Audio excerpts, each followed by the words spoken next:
Ne fais pas de frites chez toi avant d'avoir vu cette recette. Pour commencer la recette d'aujourd'hui, on va couper 3 pommes de terre en longues lamelles, exactement comme je le fais. C'est comme ça qu'elles doivent être. Je vais tout transférer dans un récipient, couvrir avec de l'EAOU, ajouter de la glace, 1 cuillère à café de sel et 2 cuillères à soupe de sucre.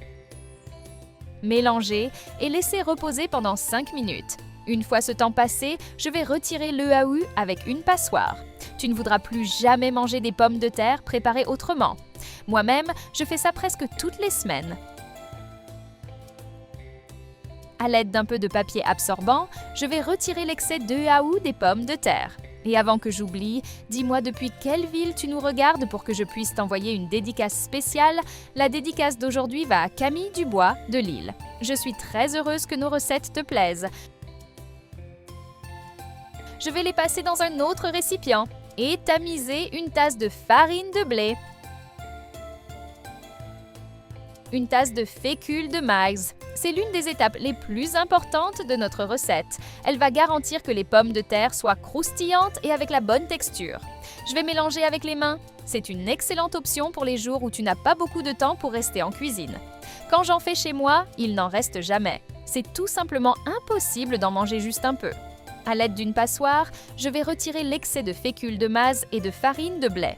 On va répéter ce processus avec chacune des pommes de terre. Je suis sûre que ça va entrer dans ta routine, exactement comme c'est déjà entré dans la mienne.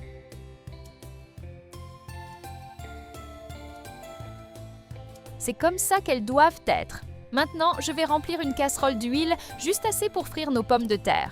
J'aurais vraiment aimé apprendre ça plus tôt, c'est exactement pour ça que je suis là maintenant, à te montrer cette merveille. C'est une super façon de préparer un goûter très savoureux. On va mettre les pommes de terre dans la casserole avec l'huile en les faisant passer par une passoire. Comme ça, ce sera plus facile de les frire. Même ma famille et mes amis me demandent quel est mon secret pour les laisser aussi croustillantes. C'est la preuve qu'avec peu de choses, que je suis sûre que tu as déjà chez toi, il est possible de faire les meilleures frites du monde. L'odeur est merveilleuse et le goût encore meilleur. Quand elles seront comme ça, on pourra déjà les retirer de la casserole. Regarde comme elles deviennent belles. C'est le patron d'un restaurant très célèbre qui m'a appris à faire ça. Ça a complètement transformé ma façon de prendre soin de ma famille. Je vais tout transférer dans un autre récipient. Tu peux les servir avec la sauce de ton choix. Ici, moi, j'utilise du ketchup.